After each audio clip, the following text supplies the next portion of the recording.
Pour revenir sur le travail accompli par Michel, donc clairement on parle d'une restauration complète, hein. Je crois que sur les pièces d'origine, à part le bloc moteur, il doit y avoir les bielles. Tout le reste a été changé, donc ça va être vilebrequin, piston, segment, soupape, tous les joints, tous les roulements, la totale. Tout ce qui est pompe à eau ont été changés. Le système du cache culbuteur aussi a été changé. Michel a fabriqué une petite boîte à air directement reliée sur le côté, ce qui permet aussi de contrôler que tout se passe bien. Je n'ai pas la liste en tête tellement il y a de trucs.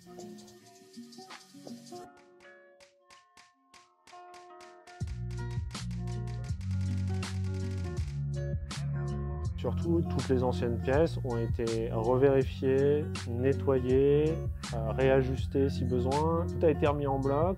Il m'a trouvé une très belle paire de jantes qui a grandement amélioré la conduite.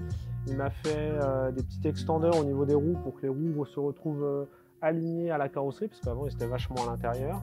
Et donc il m'a refait un système de goujons et de boulons justement pour pouvoir déjà avoir une roue bien serrée, ce qui est quand même pas négligeable. Il a revu aussi donc, la partie accélérateur au niveau du moteur, mais aussi au niveau de la pédale. Et surtout, en fait, il est intervenu sur beaucoup de problématiques qu'on n'avait pas vu venir. Le moteur n'était pas en très bon état. Il n'était pas en mauvais état non plus, mais il était très usé. Il avait déjà, je pense, été refait au moins une fois, voire deux quand on voit l'état du vilebrequin. Donc effectivement, il y a eu des choses, il y a eu pas mal de choses qui n'étaient pas attendues le rachat d'un vilebrequin, le changement des guidages de soupape parce que c'était tordu, tout le nettoyage, la fabrication de la pipe d'admission, le fait d'adapter un Weber sur la voiture, ça n'a pas été très simple.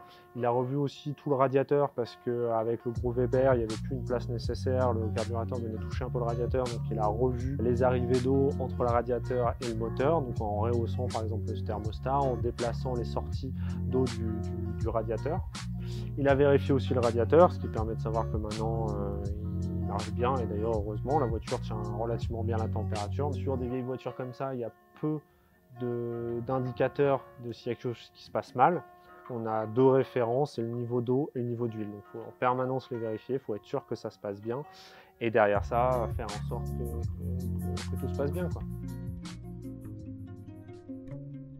On peut parler budget, donc la restauration de ce moteur-là, initialement, alors il faut savoir que ces prix ne sont pas très indicatifs par rapport au prix du marché. Et en fait, pour la réfection et l'amélioration de ce moteur, j'en ai eu pour, on va dire, un peu plus de 7 000 €, ce qui s'ajoute donc à la valeur de la voiture. On est un peu hors de la cote actuelle de la voiture, mais le moteur il a été aussi gonflé et je rentrerai pas dans mes frais, mais c'est pas le but non plus. Alors aujourd'hui, hein, l'évolution du marché, parce que je pense que la même chose il y a 15 ans ça m'aurait coûté 4 000 €, quelque chose comme ça, de toute façon tout à fait x2. Et je pense que le vilebrequin est un bon exemple de l'évolution des prix du marché sur les 10 dernières années.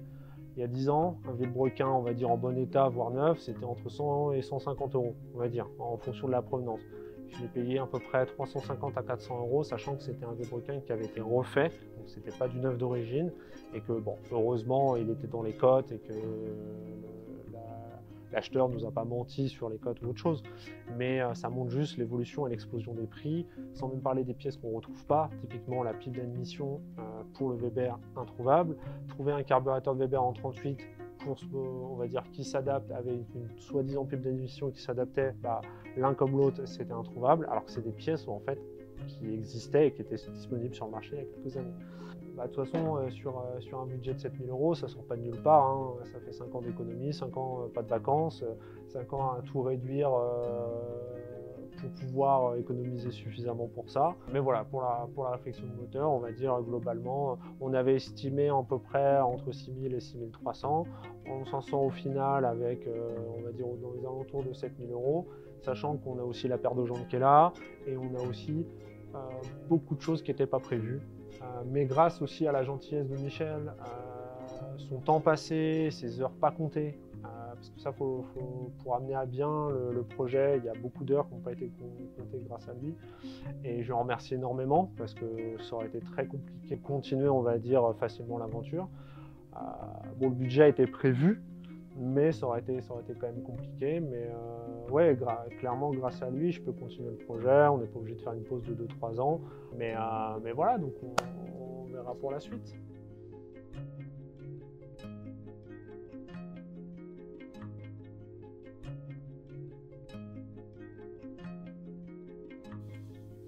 niveau d'expert, j'aurais dit bon, il est en bon état celui-là.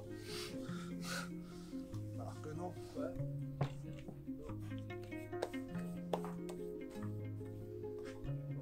On va mettre des cartons. Oui, tous les 2 ans. Très bien.